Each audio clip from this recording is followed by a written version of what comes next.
14절에서 디모데전서 4장 5절까지입니다. 다 같이 함께 읽겠습니다. 내가 속히 내게 가기를 바라나 이것을 내게 쓰는 것은 만일 내가 지체하면 너로 하여금 하나님의 집에서 어떻게 행하여야 할지를 알게 하려 함이니 이 집은 살아계신 하나님의 교회요 진리의 기둥과 터니라. 크도다 경건의 비밀이요 그렇지 않다 하는 이 없도다. 그는 육신으로 나타난 바 되시고 영으로 의롭다 하심을 받으시고 천사들에게 보이시고 만국에서 전파되시고 세상에서 믿음 바 되시고 영광 가운데서 올려지셨느니라. 그러나 성령이 밝히 말씀하시기를 후일에 어떤 사람들이 믿음에서 떠나 미혹하는 영과 귀신의 가르침을 따르리라 하셨으니 자기 양심이 화인을 맞아서 외식함으로 거짓말하는 자들이라. 혼인을 금하고 어떤 음식물은 먹지 말라고 할 터이나 음식물은 하나님이 지으신 바니 믿는 자들과 진리를 아는 자들이 감사함으로 받을 것이니라. 하나님께서 지으신 모든 것이 선함에 감사함으로 받으면 버릴 것이 없나니 하나님의 말씀과 기도로 거룩하여 짐이라. 아멘. 오늘도 하나님의 은혜가 여러분의 삶 가운데 가득하기를 바랍니다. 여러분을 통해서 하나님의 영광이 나타나고 여러분을 통해서 하나님의 일하심을 경험하는, 그래서 늘 간증의 거리가 많아지는 그러한 삶을 살아갈 수 있기를 주님의 이름으로 축복합니다. 오늘 디모데전서 3장 14절에서 4장 5절까지 이 말씀을 보면서 사도 바울이 디모데를 통해서 교회는 무엇을 해야 되는가, 신앙생활을 어떻게 해야 되는가 하는 것들을 하나하나 가르쳐주고 있습니다. 그래서 교회가 해야 될 일이 무엇인가, 오늘 사도 바울이 하는 이야기는 이것입니다. 내가 속히 내게 가기를 바라나 라고 말합니다. 이것은 사도 바울이 디모데에게 속히 가기를 원한다라는 거죠. 지금 사도 바울은 어디에 있습니까? 사도 바울은 로마 감옥에 있습니다. 복음을 전하다가 감옥에 갇혀 있는 상태입니다. 언제 풀려날지 모르고 또한 이 감옥에서 나갈 수 있을지 없을지도 모르는 그러한 상황입니다. 그러나 사도 바울은 소망을 가지고 디모데에게 편지를 하고 있죠. 내가 너에게 속히 가기를 원하지만 그러나 내가 이것을 쓴다라고 말합니다. 만약에 내가 가지 못할 것을 대비해서 내가 이것을 쓴다라는 거죠. 그러면서 하는 이야기가 만일 내가 지체하여 시간이 늦어질 경우라는 말이죠. 내가 속히 가기를 원하지만은 내가 이것이 내 마음대로 되는 것이 아니다라는 거죠. 사실 우리 인생이 자기 마음대로 계획대로 되어지는 것이 많지 않습니다.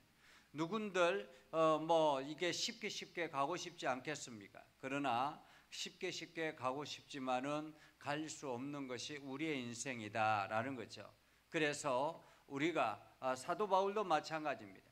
하나님 앞에 철저하게 순종하는 사도 바울도 하나님의 말씀 의지하고 하나님의 말씀 인도하심 받아 살아가는 사도 바울도 속히 가기를 원하지만은 그러나 이것이 내 뜻대로 되지 않기 때문에 내가 만일 지체하게 되면이라는 거죠. 지체하게 되면 하나님의 집에서 어떻게 행하여야 할지를 알게 하려 함이라 라고 말합니다. 사도 바울이 이 디모데전서를 쓰는 이유는, 내가 이렇게 편지를 쓰는 이유는 무엇이냐? 그것은 바로 하나님의 집이 어떻게 행해야 될지, 여기서 하나님의 집은 무엇입니까? 교회를 말합니다. 한마디로 교회가 어떻게 행해야 될지 알게 하려 함이라 라는 거죠.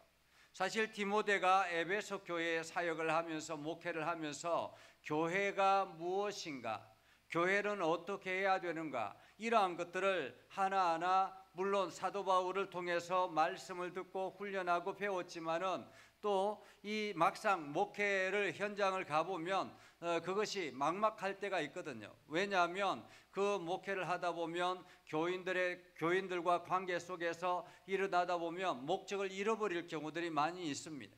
교인들이 이렇게 하자면 이렇게 해야 되고 저렇게 하자면 저렇게 해야 되고 막 이러한 것들 가운데서 목적을 잃어버릴 경우들이 많이 있다라는 것입니다. 그래서 교회가 어떤 것인가, 교회가 해야 될 길은 무엇인가, 교회가 어떤 삶을 살아야 되는가라는 것을 알려주기 위해서 내가 이렇게 편지 쓴다라는 거죠. 그러면서 교회는 뭐냐라는 것입니다. 교회는 뭐냐? 교회는 살아계신 하나님의 교회다라는 것입니다. 교회는 목사의 교회도 아니고 장로의 교회도 아니고 권사의 교회도 아니고 전도사의 교회도 아니고 집사의 교회도 아닙니다. 교회는 하나님의 교회라는 것입니다. 하나님의 교회라는 말은 교회의 주인은 하나님이라는 것입니다. 세상 사람들이 교회를 바라볼 때 그 교회는 목사 거 아니야? 이렇게 이야기하는 경우들이 있습니다. 그 교회는 장로 거 아니야? 그 장로가 그 교회를 세웠으니까 그 교회는 장로 거지, 뭐 이렇게 이야기하는 경우들이 있습니다. 그러나 그것은 다 틀린 이야기입니다. 교회는 어떤 장로님이 투자를 많이 해가지고 교회를 세웠다 할지라도 그 교회는 하나님의 교회의 주인은 하나님이다라는 거죠. 하나님의 교회의 주인은 하나님이다. 그리고 그 교회는 어떤 바탕 위에 세워지느냐? 그것은 바로 진리의 기둥과 터다라는 것입니다. 진리의 기둥과 터라는 말은 진리는 하나님의 말씀입니다. 하나님의 말씀과 기둥과 그 말씀을 보존하고, 기둥은 그 자리에 이렇게 서 있는 거잖아요. 기둥과 터다라는 말은 하나님의 말씀인 진리를 보존하고 전파하는 중심지라는 말입니다. 한마디로 교회는 하나님의 말씀을 지켜 나가고 그것을 다른 사람들에게 전파하는 사역을 감당하는 곳이 바로 교회라는 것입니다. 교회는 단순히 우리가 예배하는 곳이 아니다라는 거죠. 교회는 예배당이라는 것에 넘어서서 교회의 참 주인은 하나님이시요, 교회는 하나님의 말씀을 보존하는 곳이요, 교회는 하나님의 말씀을 선포하는 곳이다라는 것입니다. 그래서 이 교회는 뭐냐 하는 것을 분명하게 이야기를 하고 있습니다. 그러면서 사도 바울이 이 진리가 뭐냐라는 것입니다. 16절에 보면 크도다 경건의 비밀이요 라고 말하는데, 여기서 경건의 비밀은 무엇입니까? 감추어져 있던 것입니다. 그죠? 경건에 대해서 감추어져 있던 것, 구약시대 때는 감추어져 있던 것, 그러나 이것이 이제 밖으로 드러났다라는 것입니다. 밖으로 드러났는데 그것이 뭐냐? 그는 육신으로 나타난 바. 여기서 그는 예수 그리스도를 말합니다. 예수 그리스도께서 이 땅에 육신으로 오셨다라는 거죠. 그것을 우리는 성육신 하셨다 그렇게 표현합니다. 예수 그리스도께서 이 땅에 오셔서 하나님의 말씀으로 새롭게 되고 영으로 의롭다 하심을 받으시고, 여기서 영은 하나님의 영, 성령을 의미합니다. 그리고 천사들에게 보이시고 만국에서 전파되시고, 예수 그리스도의 복음이 세상의 온 땅에 전파되시고, 여기서 만국이라는 말은 단순히 유대인들 이스라엘만을 말하는 것이 아닙니다. 온 땅을 말하는 것입니다. 온 땅. 그래서 복음은 온 땅에 전파되어지는 것입니다.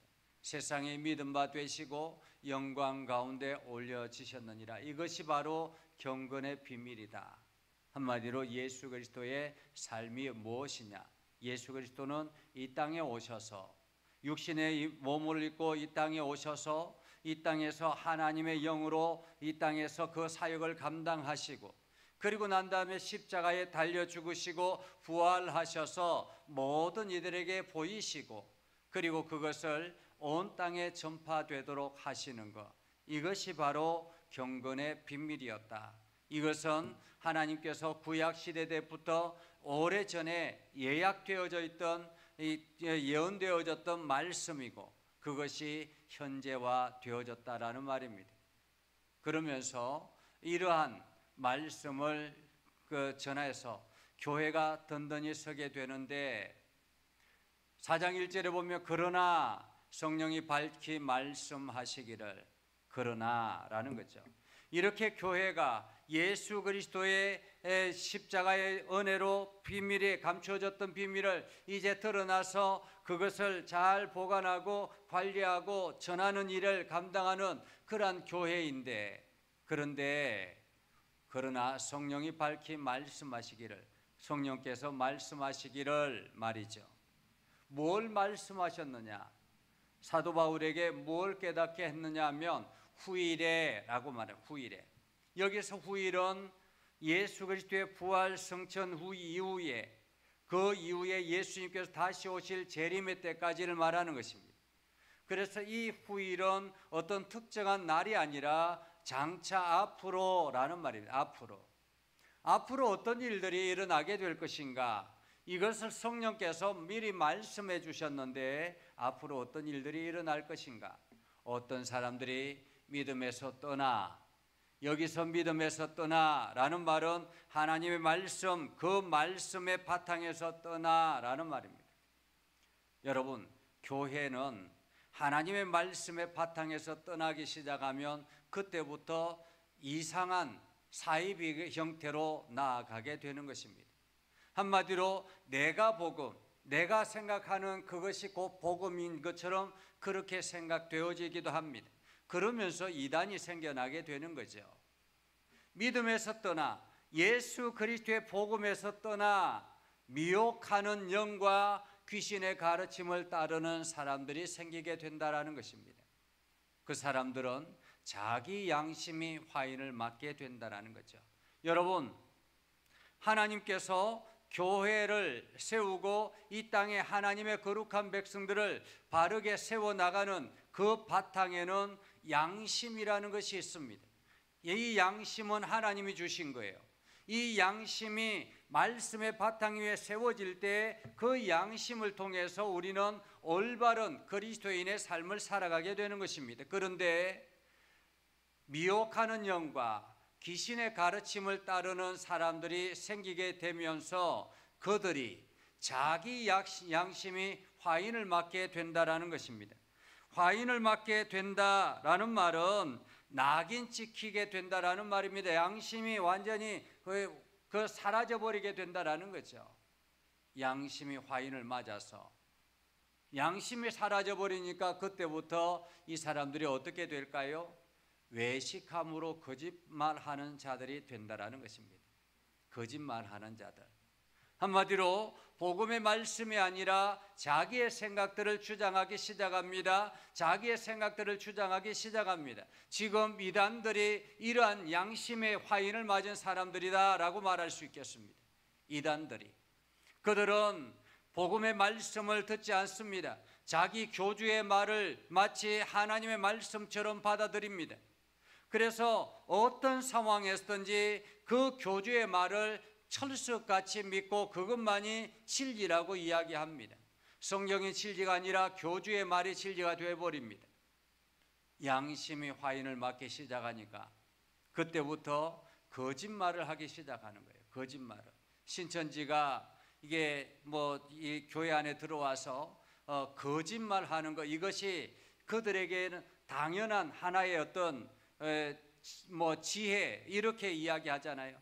거짓말하는 것. 이것이 거짓말해서 그 사람들을 미혹하게 하는 것 이것은 이게 자기에게 있어서 능력이라 이렇게 생각한다라는 것입니다. 양심이 화인을 맞기 시작하면 이러한 사람들이 생기기 시작하는데 그러면서 그들은 자기 생각을 주장하기 시작합니다.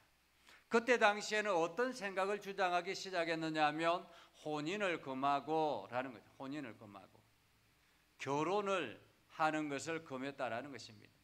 어쩌면은 사도 바울의 말씀을 듣고 난 다음에 거기에 영향을 받았을 수도 있겠습니다. 왜냐하면 사도 바울이 결혼을 하지 않았잖아요. 그저 독신으로 있었잖아요. 그렇기 때문에 사도 바울의 그 모습처럼 우리도 그렇게 해야 된다, 뭐 이렇게 생각했다라는 거죠. 그러나 결혼은 어떻습니까? 결혼은 사람이 만든 것이 아니라 하나님이 제정하신 것입니다. 사람의 욕망에 따라서 결혼이 이루어지는 것이 아니라 하나님께서 남자와 여자를 짝지어서 결혼이라는 것을 두셨습니다. 그렇기 때문에 이 결혼은, 가정은 하나님께서 세우신 것이라는 거죠. 그런데 이 양심의 화인을 맞기 시작하면서부터 이것을 마치 자기의 생각을 성경의 말씀인 것처럼 그렇게 결혼을 금하고, 어떤 음식물은 먹지 말라 이렇게 이야기했습니다. 그때 당시에 이 독신주의와 채식주의자들이 굉장히 많았다고 합니다. 그래서 아주 지나친 극단적인 그 금욕주의자들이 생겨서 독신과 채식주의자들, 그래서 동물을 고기를 먹는 것, 이러한 것들은 죄를 짓는 것이다, 그렇게 이야기를 했다라는 거죠. 그러면서 어떤 음식은 먹지 말라 할 터이나 음식물은 하나님이 지으신 바 믿는 자들과 진리를 아는 자들이 감사함으로 받을 것이라. 어떤 음식이든지 하나님께서 이 땅에 창조하신 창조 작품이라는 것입니다. 이 땅에는 모든 것은 하나님께서 만드신 하나님의 작품입니다. 어떤 것들은 그 음식을 통해서 사람들의 영양분을 섭취하게 하고 음식을 통해서 서로가 힘을 얻게 되고 에너지를 보충하게 하는 그러한 영양분이 있다라는 거죠. 그렇게 하나님께서 이 모든 것들을 만드셨다라는 것입니다. 그렇기 때문에 우리는 감사함으로 받아야 된다라는 거죠. 하나님께서 지으신 모든 것이 선함에 감사함으로 받으면 버릴 것이 없나니 하나님의 말씀과 기도로 거룩하여 짐이라, 이렇게 말씀합니다. 하나님의 말씀과 기도로 거룩하여 짐이라. 그래서 우리가 어떤 음식이든지 하나님 앞에 기도하며 나아가면 거룩하여진다라는 것입니다. 그래서 어떤 이게 성도가 이게 목사님한테 찾아와서, 목사님 술 이렇게 이야기를 하면서 술 마셔도 되죠, 이게 술 먹는 거 성경에서 그렇게 반대하는 것 아니잖아요, 이렇게 이야기를 했다고 합니다. 그러자 목사님께서 그러면 기도하고 드십시오, 이렇게 이야기를 했다고 합니다. 그렇습니다. 어떤 것이든지 말씀과 기도로 거룩하여진다라고 말씀해 주셨습니다. 오늘 우리는 이 말씀을 기억해야 할 것입니다. 우리가 올바른 신앙을 가진다라는 것, 참 신앙을 가진다라는 것, 그것은 바로 하나님의 말씀을 바탕 위에 온전하게 세워지는 것입니다. 오늘 성경에서 말씀하시는 것처럼, 사도 바울이 말하는 것처럼 하나님의 교회는 진리의 기둥과 터라라고 말씀하시면서 이것이 바로 경건의 비밀이요 예수 그리스도의 복음의 사역이다. 이것을 지키는 것이 바로 교회가 해야 될 일이고, 이것을 전파하는 것이 바로 성도들이 해야 될 일이다라는 것을 우리들에게 말씀하셨습니다. 그런데 점차 세월이 바뀌고 문화가 다양해지면서 오늘 사도 바울이 성령을 통해서 들었던 그 메시지, 후일에라는 말이죠. 후일에 장차 하나님의 말씀이 화인 맞은 사람들이 생겨나기 시작할 텐데, 그때는 말씀이, 복음이 변질되어서 마치 거짓말을 하는 것을 당연하게 해서 그것을 자기의 생각을 성경의 말씀처럼 그렇게 해서 강요하는 사람들이 생겨나게 될 텐데, 그것을 조심하라 라고 말하고 있는 것입니다. 오늘 우리는 참 신앙을 어떻게 지켜나갈 것인가? 그것은 바로 성경의 해답이 있습니다. 하나님의 말씀이 진리인 것이죠.